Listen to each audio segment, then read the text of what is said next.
Hey everybody, how's it going? I'm Sethum, and today in this video, folks, I'm going to be showing you how to solo the Giant Reptilian Monstrosity, which is just a larger version of the Reptilian Monstrosity. So if you folks enjoy this video, please don't forget to support me and the channel by hitting that like button, subscribe to the channel if you're new and haven't already for more similar content from myself. And if you have just subscribed, don't forget to hit that bell icon so that you get notified when I upload new videos. And why not check out some of my other videos here on this channel, who knows, you might just enjoy them. Also, for those interested, you can always find me on the Sethtopia Discord. Links to this, of course, you can find down below in the video's description as well as in a pinned comment. So, as I was saying at the beginning, I will show you how to solo the Giant Reptilian Monstrosity. Now, over in the rainforest, I have built a trap. I will show you its location as well. And I will also show you mistakes that I will deliberately make so that you don't make them with regards to kiting them into the trap. It is a bit tricky trying to kite him into the trap, and obviously we are going to use palisade walls. First things first, his location is over here. So he kind of spawns in this area. Now you do want to build your trap far enough from the spawn point, because by putting down foundations, of course, you will affect the respawn of creatures, so you don't want to affect his respawn.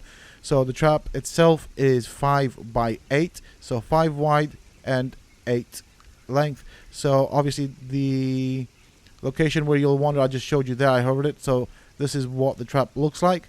So as I said before, the dimensions of the foundation for the trap is 8 by 5. On the outer wall perimeter of the trap, obviously stack foundations, and as you can see, I'm using the palisade walls. So on the other end, so we'll go around with a stack of foundations on top of the flat foundations. On the initial foundations that we put down are obviously to create a flat surface. As you can see, there aren't any creatures around, and this trap has been here for quite a while now. So just to show you how it affects it. And obviously in the middle on the third foundation, at this end we will put a foundation on top of the foundation that's on the ground, and then 2 ceilings in. Obviously we will go with steps all the way down, so you might need 2, and then in between the ceilings and the foundations all the way around we'll go with palisade walls, and at this end we will narrow them just in case. Obviously it does help if we can kite him into the send. Obviously sometimes he may not necessarily want to keep aggro on us, so you do want to make sure that you do have just enough gap for you to get through.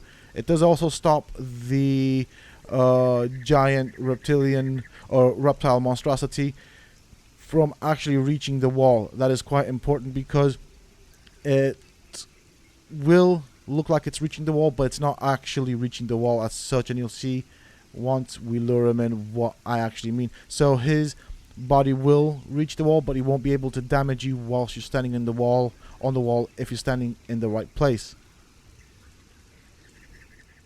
So this is the Giant Reptilian Monstrosity. This is what he looks like. Next to him, of course, is a Reptilian Monstrosity. So you can see he's slightly redder, he's got white on his back, and obviously slightly larger. Slightly different from a rhino in that obviously they have sharp teeth, and he does also yield reptilian skin. So this is what he looks like. He spawns on this edge. Once obviously you get close to him, he will start wandering about. So time to kite him in. Now the first thing that I'm going to show you is obviously that I don't have any of the god modes on or any cheats enabled. I am going to make mistakes to show you guys what not to do and how to kite him into the trap properly. Do make sure that you have full health as well, as you will need to take possibly or most likely a hit from him for him to actually fall into the trap. So I'm going to try and kite him from a distance. He can charge at you, so do bear that in mind. I'm just going to put that there because I need to heal up. I mean, I should be able to withstand if he hits me once, but obviously to get him into the trap, he will need to hit me. He will need to charge at me. And the way we're going to do that is, I mean, obviously you can try and get him on top of the ceilings and demolish the ceilings from underneath him, but then he can end up glitching inside his body. That is the biggest problem with this guy. He will glitch, and so that will result in you dying. Now the first thing you don't want to do is, which was what I'm going to do, is you don't want to run ahead of him. What I mean, okay, he's lost aggro. Let me just re-aggro him. Okay, he's coming. So basically, you don't want to run ahead of them and jump off the ceilings. So kind of like what I'm going to be doing in a bit.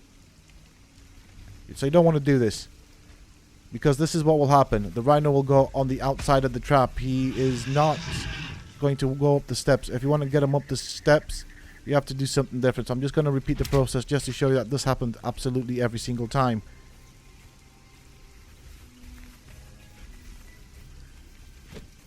So the moment I get down, he just wants to go around it. He doesn't want to actually go up the steps.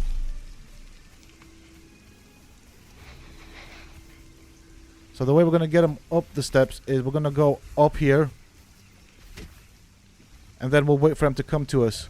He might hit us, he might charge us, just like he did there before. He did a bit of damage, but he is now in the trap. Okay, I'm out of stamina, so I'm going to go around it, I guess, until my stamina regens. But as I said, he's now in the trap. And as you can see, he can't get out. Now, obviously, you can do this, and I do suggest you do this without him actually hitting the trap. If he does do damage, obviously, do the necessary repairs. With regards to kiting him, don't hit him from above. I will do that just to show you, especially when he's underneath these ceilings. Okay, he's going to charge. So as you can see, he's not been able to hit me. He's already put himself on the spikes of the palisade walls. If he goes, and you'll probably see this later on, towards the ceilings or underneath the ceilings, don't shoot above the rhino, because I'm going to call this a rhino every time because he's got that big horn. Don't shoot at the top of the giant reptilian monstrosity, because you'll hit the ceilings. Instead, aim for its legs. Now, sometimes he will stay focused on you, like he's doing now, obviously with the bleed effect, which is what we want. Other times he will wander about, and it's up to us, just like with the other bosses, to keep him focused on us, and obviously with his head in the palisade wall. Obviously, it's getting dark, so I'll see you guys when it's lighter. Okay, so I've just let him wander about aimlessly in the trap. Now that the night has passed, it's time to carry on with taking this guy down. Okay, so as you can see over here, he's not really wanting to behave. So I'm going to try and get his attention. Do make sure you have a bed nearby and maybe some food and water, because it will take a bit of time to take him down. It takes about roughly 20 minutes. And this also does yield a skeleton key, and there is also a chest nearby, which I will show you once we've taken this guy down. So there, he did hit the structure, but he's also put himself on the palisade walls. Now, for this particular round, I'm not going to shoot at him, just to show you what happens. If you don't shoot at him when he's not behaving, he will tend to walk away. Sometimes you'll stay there, sometimes you won't. Most often I found that he does tend to just walk away. So what I would probably do, if you want, you can shoot and arrow at him, say, every 5 seconds. Obviously, this will mean you will require a large amount of arrows to shoot at him. The other option, which I'll show you later, is to shoot an arrow at him every time he flinches. That way it is more economical, and all you're doing is re-aggroing him. So in this first session, I'm obviously going to be shooting an arrow at him roughly every 5 seconds, just to maintain his aggro. Now I'm moving to every time it flinches after a while. So I'm going to wait for him to flinch. I will occasionally remind him. I mean, you don't have to. You don't waste your arrows. But the best way I found to do it is, if he flinches, you shoot an arrow at him. And that way you're economizing on arrows. If you're not bothered about losing arrows, you probably want to shoot an arrow at him every 5 seconds. 4 to 5 seconds, just to keep his aggro on you. So as you can see, in the 5 minutes that I've been playing around with him, his health has gone down fairly well. It's been roughly about 5 minutes since I've put him into the trap, or actually started taking his health down. As I said, during the night I just let him wander aimlessly about. He didn't actually touch the spikes. If you do let him wander about, he does have a chance of getting out, primarily through glitching. So if you shoot above him, it doesn't really hit him. You do run the risk of obviously hitting the ceiling. So instead shoot for his legs. You also do a bit of a cripple on him. He's obviously not in the spikes, so I'm going to wiggle about here and try and get him to wiggle with us until he starts taking damage from the bleed. He's not wanting to behave. Okay, there we go. Oh, never mind.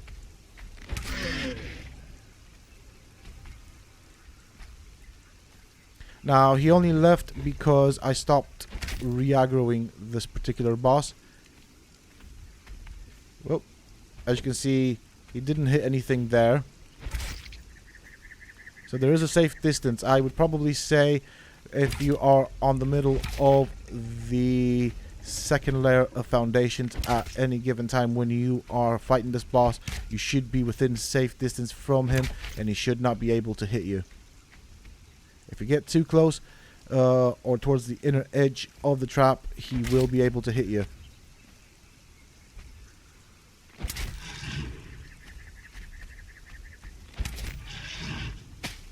So that was a charge. He did hit the spikes, but he could not reach me. I'm well away from him, so I'm going to try and get him a bit closer just because. And I'm going to try and keep his attention for as long as I can. I'm going to still go with an arrow roughly every 5 seconds.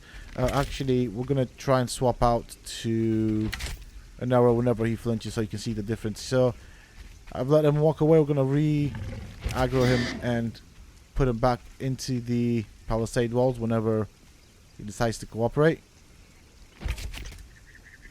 So sometimes you will end up hitting him and he won't want to move. Don't be foolish enough to go down into the trap. Otherwise, you run the risk of getting stuck in his hitbox. That is a possibility. When I tried out all the possible methods, that happened quite often. I often got stuck in him, and until he killed me or I used some sort of cheat or ended up dying, it really didn't end quite well. So this is a bit of a glitchy boss with regards to that. So do bear that in mind.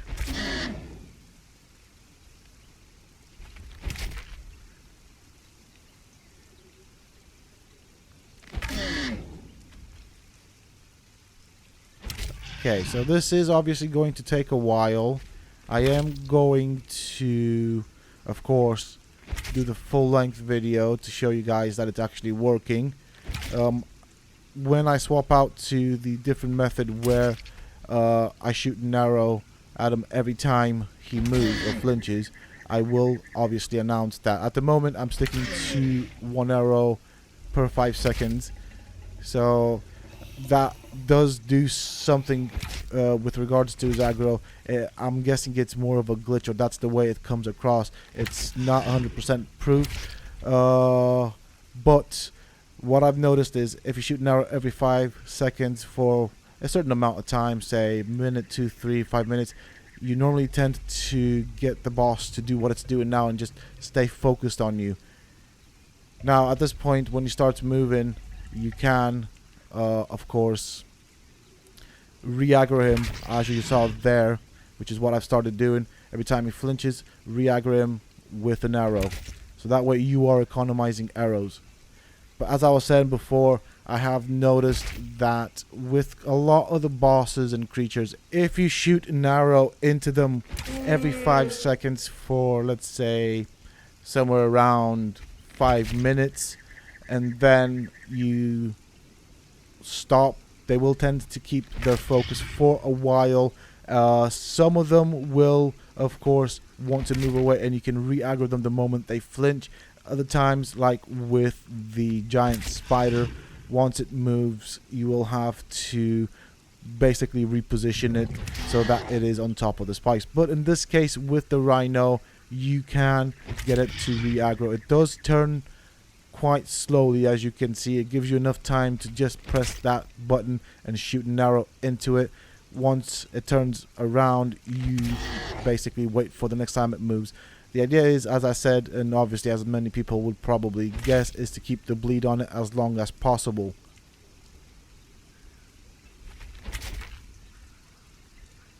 I find this to be the easiest way, of course, of doing it. You do economize on your ammunition. You can try using poison weapons if you want to stack up poison on them. Obviously, the trap that you are seeing in this video might need certain modifications to it to allow for that, because if you get down into the trap with the Giant Reptilian Monstrosity, it does have the capability to hit you. You are well within its strike range.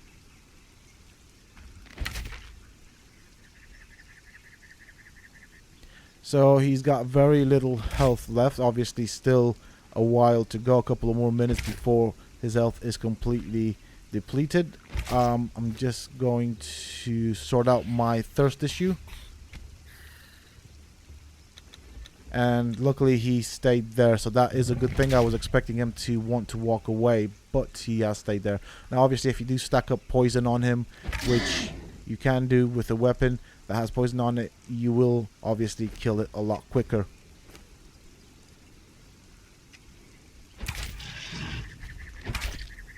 This is also just a very generic trap, which I decided to share with you folks, so you can modify however you see fit this particular design to suit your own purposes and needs. If I were to do this for real, I'd probably want to have some poison put on him just to get him down quicker, but this is what it would look like for those just starting out in the game and just wanting to get those first pieces of legendary weapons.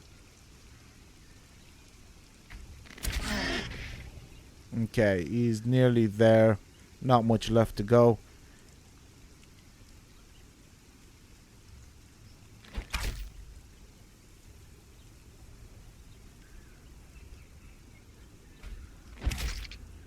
As this does take a while, and obviously I've mentioned stuff like this and information like this in my previous videos for the game, make sure you have plenty of water and food with you, as you will end up waiting quite a decent amount, so you do want to be stocked up. I would probably also suggest having a bedroll or a bed and maybe a chest with some additional items nearby if you're going to be farming this particular boss, just in case. You never know when things do go wrong, so you do want to have a form of backup. Okay, he is almost dead. There he goes. So obviously I'm going to use the meat cleaver this time around on him because I want the meat off of him, and it does generate a decent amount of meat, as you saw there.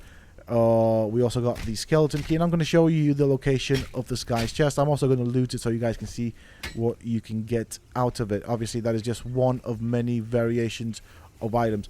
Now the chest is in this direction. It is behind the tree. Always make sure you are safe.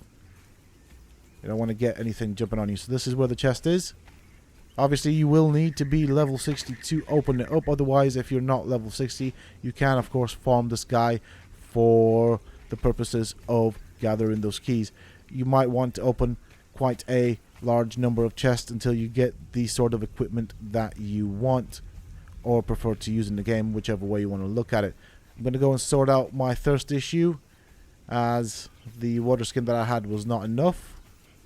And so that is it. It is not that difficult, and it does require you taking a hit or two from the rhino. You can avoid his hits if you are at a decent distance from him and you run around in a circle. So basically let him hit you off the two ceilings above the trap. When he does hit you, he will most likely charge at you, and he pretty much puts himself in the trap. That way you don't have to demolish the ceilings. I have tried demolishing the ceilings, and what happens is you get stuck underneath the rhino, and that's the end of you pretty much. That is it for this video, folks. I do hope that you have enjoyed it and found it informative. If you have, please don't forget to support me on the channel by hitting that like button. Subscribe to the channel if you're new and haven't already for more similar content from myself. And if you have just subscribed, don't forget to hit that bell icon so that you get notified when I upload new videos. Also, why not check out some of my other videos here on this channel? Who knows, you might just enjoy them. And for those interested, you can always find me on the Sethtopia Discord. Links to this, of course, you can find down below in the video's description, as well as in a pinned comment. Until next time, stay safe, folks.